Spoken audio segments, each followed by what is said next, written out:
So, some time ago, back in the incipient days of my channel, I made a series of videos in which I listed and expounded upon my 10 favorite books of all time. Those were some of the lengthiest and most in-depth videos that I had made up to that point. And I'm still pretty proud of those. I think I adequately conveyed my feelings and sentiments towards those books. But as I said at the onset, that list was always subject to change. And it has changed ever so slightly.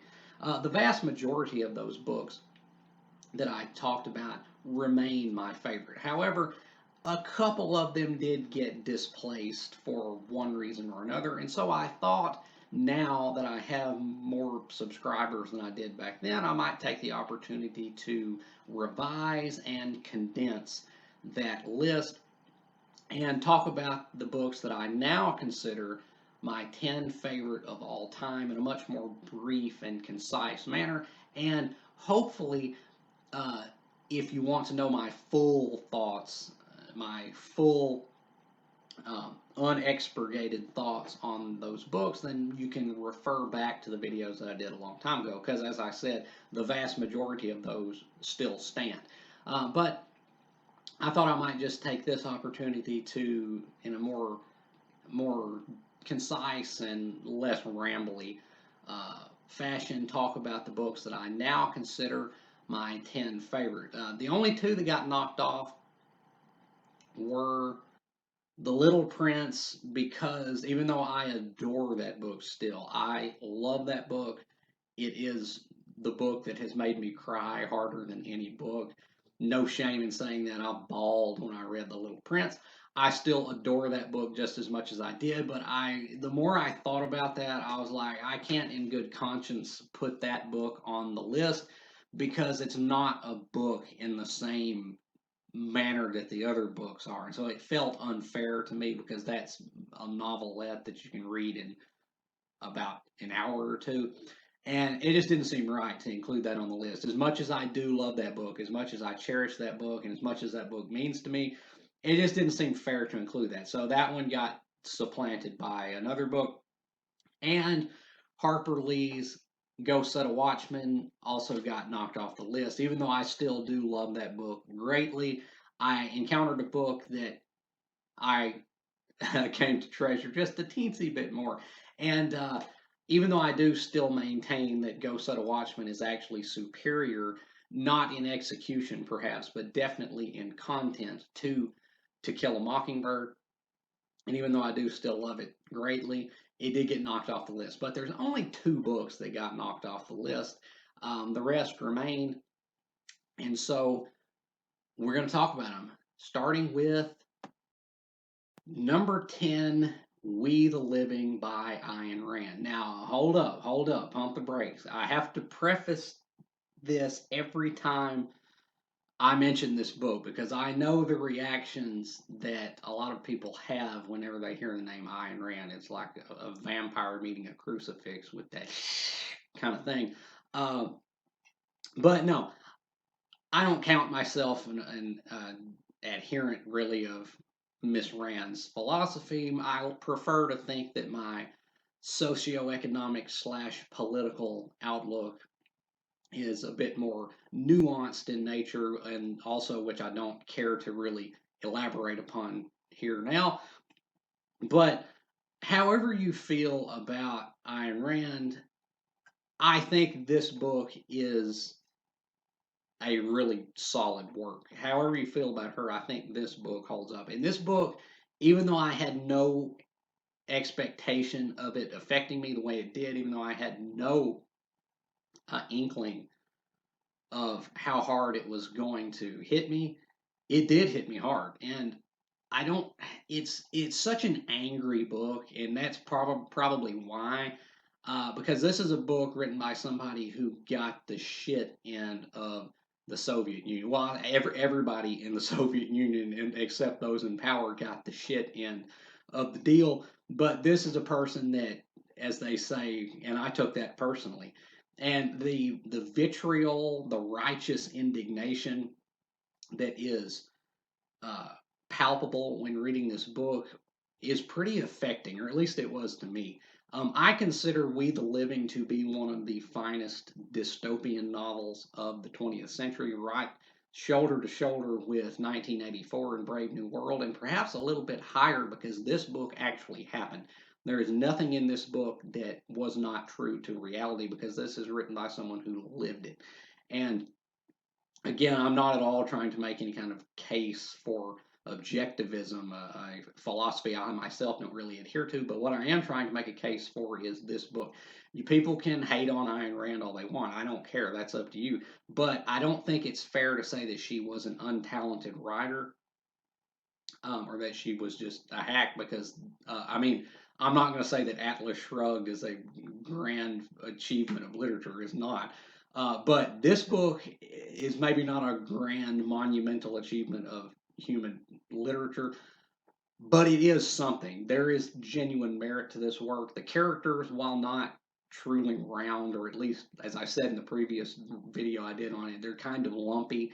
There is some genuine emotion in this. In particular, one scene towards the middle of the book where a couple of young lovers are getting carted off to the gulag to slave away the rest of their short, miserable lives. That really did just, that was a punch in the gut. And so I think, as I said in the other video, I think it's an inverse relationship. As Ayn Rand developed her philosophy, her talent as a writer kind of decreased. But when she started out, she actually, I mean, she chose to be a writer because she knew that she had some aptitude in that area, and I think this book demonstrates it. It hit me pretty hard, and it is a book that has never left me. And I'm not, again, however you feel about her, I don't care. But this book was something when I read it. It really did impact me in a pretty profound manner, and so for that reason, it has become my number 10 favorite book of all time. And number 9, the book that supplanted Harper Lee's Ghost Set of Watchmen, S.E. Hinton's The Outsiders. This was one of the most fantastic and rewarding reads that I had last year in 2021.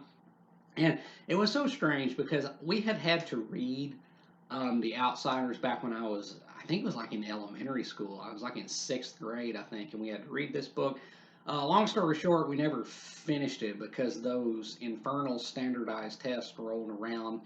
Thanks, George Bush.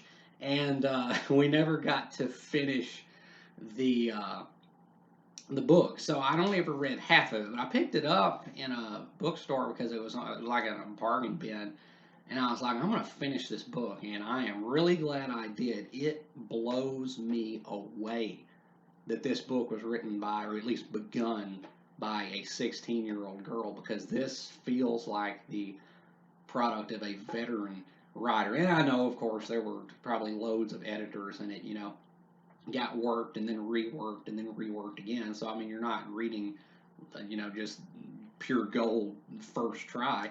But nonetheless, the nuance with which this book is executed, the way that these characters are presented in a round and emotionally complex manner, it really feels like something beyond the grasp of a typical teenager. And again, it does not cease to amaze me that this book was written by a teenager. I mean, when I was a teenager, I was just trying to get through school myself and, just trying to make it through.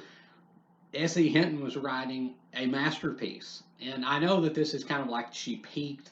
This is like her best known book. It just peaked right out right off the starting line. But that does not lower the quality or diminish the impact of this book one bit. This book is a masterpiece. And and the way that it hit me, it was just so unexpected because and it's so strange that this is technically categorized as a YA novel, and yet when I was a YA, it didn't hit me. I was just kind of like, oh, this is a book, but then when I read it as an adult, it was like, damn, that was fine. And it was just such an awesome experience reading this book. I just adored it start to finish, and I loved it so much more when I got to the end, because as I said in my review of it, you can check that out. The ending to this book is one of the most brilliant endings I have ever read in any book ever. The way what it does to what everything that you've just read, the way it, and I'm not going to spoil it, but go read this book. But the ending to this book is brilliant, and the characters in this book are just they just leave an indelible mark on you if you're open to that kind of thing. And uh, I mean, the line, the immortal line, "Stay gold, Pony Boy." I mean, I know it's more famous because of the movie, which I also really love. But still, this book is just a powerhouse book by someone who was truly born to write. And it hit me hard, and I couldn't believe that I had missed out on this all these years. But I'm so glad I read it, and it went straight to the heart, and straight to number 9 on the list too. So yeah, The Outsiders by S.E. Hinton. And number 8, Catch 22 by Joseph Heller. This book actually got bumped down a spot on the list by another book, which we'll get to. But this book remains the only book that I have ever read twice back to back, as in, like, I read the last sentence of this book and I went right back and read it through again. That is a feat. And this book, yeah, I mean, I don't really need to say that much about Catch 22. It's one of the towering achievements of 20th century fiction. You've probably heard of it. You probably know the expression, "Oh, that's a real catch 22." And this is where that got started. This book is a satirical black comedy war novel, much in the vein of like not so much well, yeah, I like the television show MASH. That's the closest thing I can liken it to, but it's excellently written. The characters are unforgettable, and even though it's kind of just the same joke over and over again, it never ceases to be amusing until it's not. And when it really stops the comedy, I mean, it's not funny at all at the end. And that's kind of the the the trick of the impact that this book makes, is that it's so whimsical and kind of humorous throughout the book, and then those last like 50 pages are like hellish. And it, even though an abrupt tonal shift can sometimes not really work that well, it worked marvelously in Catch 22. And of course, I could talk about the subtext of the book, military bureaucracy, the absurdity of human conflict and war. And I like Harper Lee said that this is the only book about war that she had ever read that made sense, precisely because it doesn't make sense. I'm not going to be so presumptuous to say that, because thankfully I've never, had to go to war. But I'm just going to say that this book really hit hard just because of the emotion of it, and the placement of individuals in, it's almost Kafka-esque. It really is kind of like a Kafka-esque novel, because it places these individuals in opposition to an unstoppable bureaucracy that continually pulls the rug out from under them and changes the rules. And so it kind of begs the question: how do you win a game that is rigged against you? Well, you stop playing that game. That is precisely what kind of the gist of this book is. It can kind of be summed up by that quote in the classic 1980s film War Games, where the computer at the end of the movie, after playing tic-tac-toe with itself, says, "A strange game you have requested. The only what I can't remember exactly. The only logical course is not to play." And that's kind of the gist of this book. It is an anti-war novel, and I'm not entirely. I don't know how I myself actually stand on the anti-war bandwagon. I mean, I don't think Hitler was going to stop gassing Jews because people asked nicely. So I think war is necessary in certain scenarios, but I think it's a horrible, atrocious occurrence nonetheless. And this book does an excellent job of highlighting that. And if you haven't read it, definitely do give it a read, because it is not a classic novel in the stuffy sense. It's not like The Scarlet Letter, where you're going to want to slam your head against a concrete wall. This book is fun. It is engaging, and it's never lets you go. But that last section of the book where the humor is just gone, I mean, it's like wow, that got really bleak really fast, but it really served well to offset the meaning or kind of bring out the real meaning of the book that it had been trying to put forward up until then in a more veiled fashion. Really great book. Catch 22, still the only book I've read twice back to back, so yeah, it's number 8. Number 7, Wizard's First Rule by Terry Goodkind. This was a shock. Um, One, I don't really like fantasy literature that much as a general rule. And two, I had heard that this book was absolute garbage going in. I don't even know why I bought this book. I saw it in a bookstore. It was pretty cheap. It's a mass market paperback. It was didn't cost much, but it was thick as a brick. So I thought, if nothing else, you got to at least get your bang out of your buck with this kind of a book. You got to get your money's worth, I would hope. So I just bought it on a whim. It took me months to get around to actually reading it, but once I did, I could not stop. This book was everything to me that I want out of a book. It was exciting, engaging. The characters were pretty good mostly, I thought, even though apparently nobody else seems to share that opinion. It was also thoughtful. There were some serious issues at the heart of this book that it wrestled with. And the romance in this book was actually one that I could get behind. I don't really like to read that much romance in the books that I read because I think it rarely ever reflects actual reality. I think romance literature is kind of escapism at its finest because it's more reality as we would like it to be more than reality as it usually is. But the romance in Wizard's First Rule, I could really get behind. Perhaps if only because there were incredibly heavy overtones of S&M to it. Yeah, I did. I didn't expect myself to respond as well to that as I did, but hey, not gonna knock it. I mean, if there's any dominatrixes out there watching this, hit me up. My email is on the homepage. Drop a line. I just or do I? But anyway, point being, this romance was actually one that I kind of enjoyed, and this book was one of the most enjoyable reading experiences I think I've ever had.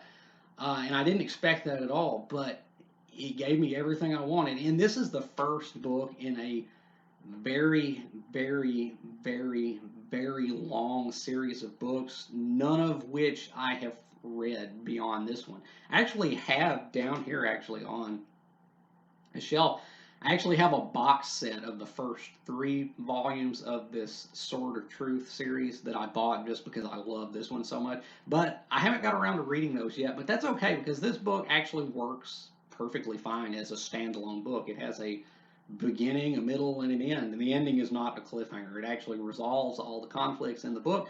So if you want to stop, as I did stop, you can just read this book.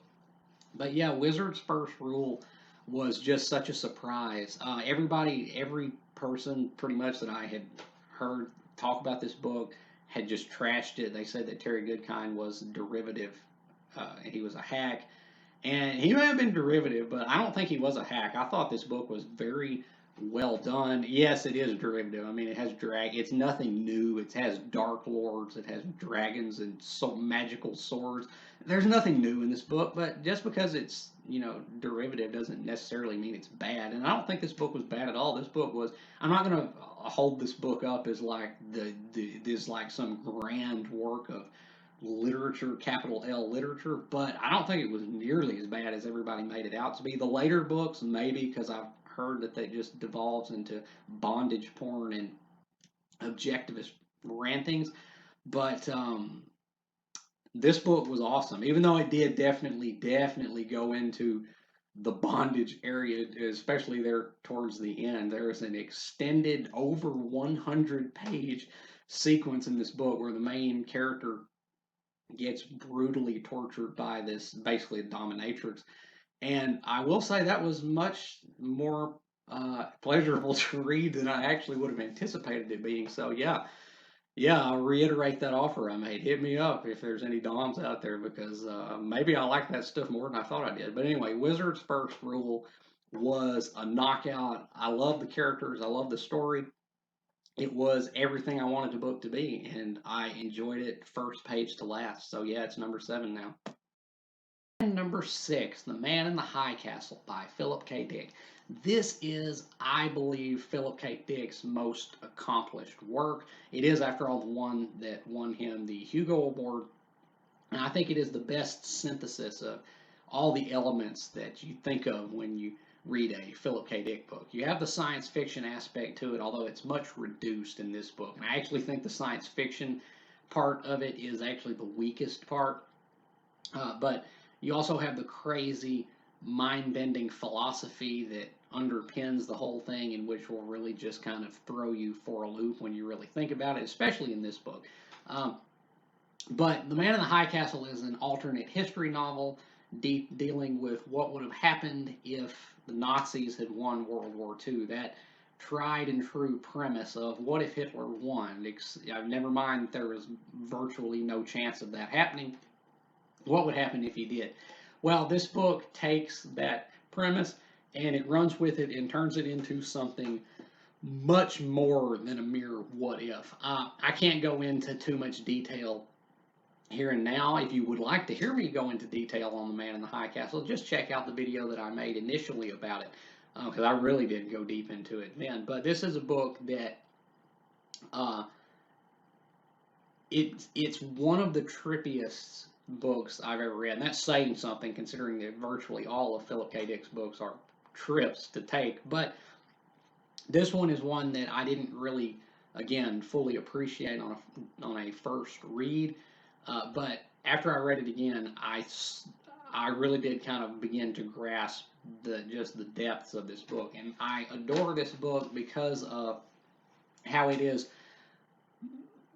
quasi-metafictional without being explicitly metafictional, and how the book it manages to be a book and yet also be a book that is kind of a warped funhouse mirror reflection of itself.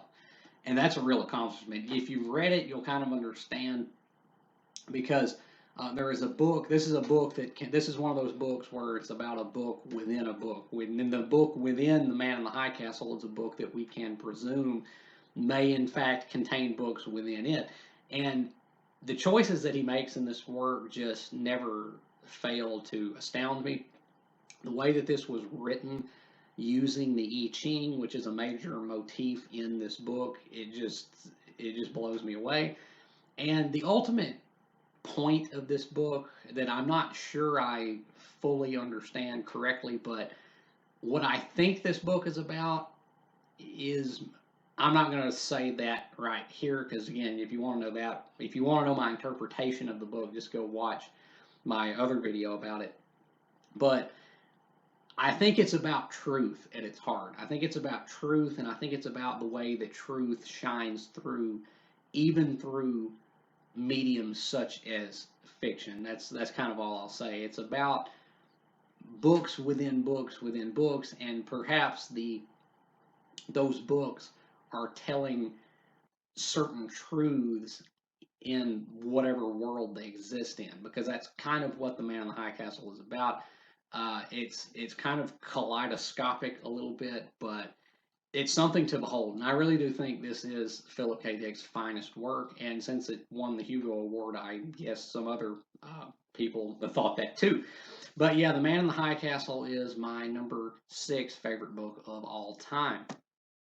Number 5, Flowers for Algernon by Daniel Keyes. This is truly a rare occurrence, because I do maintain that Flowers for Algernon is an example of a truly perfect book. There's not one word, not one letter I would have changed in this book. I think it is perfect on all fronts. There are some kind of books, like there are different kinds of books and what they aim to accomplish. Some books like to make you feel, like most of the works of Charles Dickens operate on a very emotional level. They try to elicit emotional reactions in the reader. And then there are books that try to make you think. I could point to the works of Michael Crichton. Those are very cerebrally oriented books, usually dealing with a certain issue and trying to make some conclusions about that issue. But then there are rare books that can do both. They can both make you feel and think at the same time. And Flowers for Algernon is that kind of book. And it is glorious. This is one of, I think, the 3 books that has ever like made me cry. And I don't mean bawl like the Little Prince did make me bawl, but this just made me just kind of get misty eyed, especially towards that ending, because whew, that ending. If you know, you know. But Flowers for Algernon is a book about a mentally, well, in the book I think it's referred to mentally retarded. I don't know, that word's kind of iffy nowadays. So mentally challenged janitor named Charlie Gordon, who obviously does not have a fully functional brain, but he is the subject of an experimental medical procedure that endows him with ever increasing intelligence. And you think that like that lends itself to some really far out kind of science fiction stuff, but like some comic book kind of material, but it does not do that. Instead, it is a very, very revelatory and perceptive character study. A man given something that he has never had, and ultimately having that taken away, because the ending, I'm not going to explicitly spoil anything, but it does not end happily. But what a roller coaster it is. It really is a book that will change you. I think this is, again, I've said this before, I think this is one of the few books that I would actually recommend that everybody needs to read, or everybody who considers themselves a reader should probably read, because this is a book that can change you. It'll definitely change the way you look at life, and it will definitely make you appreciate your fully functional brain and your, at least, average intelligence, like it did me, because you don't really, you kind of take that for granted. I think the fact that you have a brain that works like it should, but after reading this, you will see just how what a precious gift that really is. And this book will break your heart, but it's also kind of affirmative. It's kind of a reassuring book in certain ways, but it is one of the greatest emotional and cerebral experiences I've ever had reading, and for that reason, Flowers for Algernon by Daniel Keyes is number 5. Number 4, The Awakening by Kate Chopin. So I recently actually just wrote a pretty extended essay about The Awakening. It's called Slided Odds, a disquisition on Chopin's The Awakening. You can read it on medium.com for free, or you can check it out on Amazon. My Amazon page, it's 99 cents, because that's the cheapest that Amazon will let you price anything. But this book is one that I just treasure. And I debate constantly about whether this maybe should be higher on the list, because this is one that means the world to me.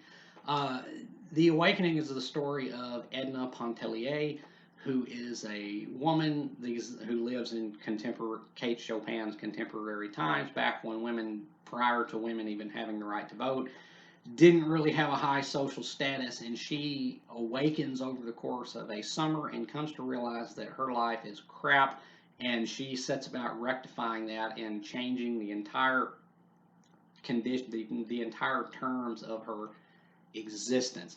And it's a very quiet book. It's very much a book that you have to really kind of be in tune to really get the full meaning of it. But like I said, it means the world to me. And there's a tendency, I think, to just read this book strictly as like a work of early feminist literature, which it totally is, and that's very important. I would never want to diminish that aspect of it. But to me, it means so much more than that. And if you want to know just how much it means and just exactly what it means to me, then check out my essay, Slided Odds. Because I really go into depth about why this book means so much to me. In short, Edna, the main character, represents so many of my personally vaunted values, such as individualism, independence, a ceaseless strive for freedom, and while I was writing that essay, I kept asking. I realized to myself, I was like, you might be reading too deeply into this, because suffice it to say, my ultimate interpretation of this book is a whole lot different than I think a lot of other people's is. I don't know if you can read. Well, yeah, you definitely can read too deeply into a book. I don't know if that's what I did with The Awakening, but in short, I do hold that this book is a whole lot more bleak and a whole lot more kind of grim in in the conclusions that it reaches about human existence, in particular female human existence, but really just human existence. Period. The ending to this, I really do assert, as I assert in the essay that I wrote, is perhaps one of the bleakest endings in all of literature, and I do back that up in the essay. So again, I'm not just trying to, shame. Well, I am trying to just shamelessly, you know, throw that out there. But if you do want to know my full thoughts on that, read the essay. Actually, go there instead of the original video that I did on this book, because I think the essay actually explains it a bit better. But yeah, The Awakening, it's such a personal book to me. It just represents so many things that I personally value. And yeah, and because of that, it is my number 4 favorite. Number 3, Intensity by Dean Koontz. So I've talked about Dean Koontz on this channel before, and he is the author, the only author that has the dubious distinction of having written one of my most detested books and one of my most beloved books. I made a video about his novel called Lightning, in which I said that it was one of the worst books that I have ever attempted to read, and I stand by that. It was absolutely horrible. Check that video out if you want a good little kick. It's called Lightning by Dean Koontz. How Not to Write a Book. But Intensity is obviously my 3rd favorite book of all time, and I don't really know how to justify that, to make this sound reasonable. Why this is? I guess just to suffice, it means a lot to me, as all of these books do, but it's just hard to kind of explain why this book means so much to me. It's definitely Dean Koontz's finest work, I think. I really do think, and a lot of other people agree with me, that Intensity is as good as Dean Koontz ever got, and at this point will probably ever get. And it really is one of the finest thriller novels I think you can encounter. But beyond that, it's really about the classic conflict between good and evil, the battle between good and evil, a conflict that I myself don't always subscribe to, because good and evil are so often just differences in opinion. But this book really does a good job of selling it, and you really do get behind the main character in this book, whose name is China Shepherd, as she is trying to rescue this young girl from the nefarious clutches of a deranged, murderous psychopath. And it's kind of a chase novel, partly, but it's more than the sum of its parts. I think that's how I would say it. You can go check out my video again that I did on this book previously. I go way more in depth into that. I don't know exactly how Dean Koontz, why this is so much better than so many of his other books, but he was just firing on all cylinders with this book. The characters were, and he's not known for good characters at all, but they were actually pretty good, I thought, in this. The action was relentless, but it never lost sight of kind of the themes of the book, because this book is driven largely by theme, and that's something you don't always see in a thriller novel, but it really does work well here. And there's knowing that some of this, the killer in this book, the villain, is actually pretty heavily inspired by a real life individual, and knowing that, this kind of lends a whole new aspect to this work, because you kind of realize that, there are, I said that good and evil are so often just differences in opinion, and I think they are, but there are some clear-cut cases of just flat out evil that cannot be brooked and cannot be abided. And this book does a good job of showing what that kind of is. And it's, I don't know, I can't really explain any better than that. But Intensity by Dean Koontz is my third favorite book of all time. Definitely read it if you're in the mood for a good thrill, because it will give you that, but it will also give you some kind of quietly delivered food for thought in addition. So yeah, Intensity by Dean Koontz is my third favorite book of all time. Number two, Blood Meridian by Cormac McCarthy. So I make no secret that Cormac McCarthy is my favorite author of all time, and this is pretty inarguably his finest book. And I have read this book so many times. I want to say it's five, six, right in there, maybe even seven times. And I can read it again right now and just love it. The writing is gorgeous. The characters are not that well rendered, because with McCarthy they never really are, because he's not really concerned about the interior lives of people. But the writing is gorgeous, and the themes of this book are still just as relevant as they were in the time period in which this book takes place, which is the Old West. This is not your typical Western. This is an anti-Western, hyper-violent anti-Western, about which covers some actual real-life historical events. I don't know if I would recommend this book as like a textbook level representation of history, but it really does do a good job of conveying a sense of historical authenticity, and that just makes it all the more horrifying. This is about some deranged scalp hunters who gradually descend into ever increasing depths of depravity, and it doesn't end well. Lots of people, lots of people die in gruesome, very gruesome manners. But ultimately, this book is an indictment of some of the old American mindsets, such as manifest destiny. But beyond that, in a broader sense, it is a critique of the violent nature of humanity, and how progress, as we conceive of it, is kind of born often through violence, and how kind of the world that we live in now is like built upon some incredibly heinous acts. And I can't stress enough how good the writing is in this. I think this is probably his finest outing as a writer. Because like there are books where the writing is a little bit more than this, like The Crossing, I would say. But I think in that book he kind of overdid it, because there were some purple prose passages in that book, but not so here. This book is perfectly executed. This is McCarthy firing on all cylinders. It is one of the finest books of the 20th century, and I think it's his masterpiece. Of course, with The Passenger coming out at the time of this recording, with The Passenger set to come out later this year, we'll see if that stands. But this book is right now my second favorite, and I've read it literally more times than I've lost count how many times I've read it. So yeah, Blood Meridian is my number two. And my number one favorite book of all time is, of course, Mary Shelley's Frankenstein. This is the book that, to me, is the true pinnacle of all human literary achievement.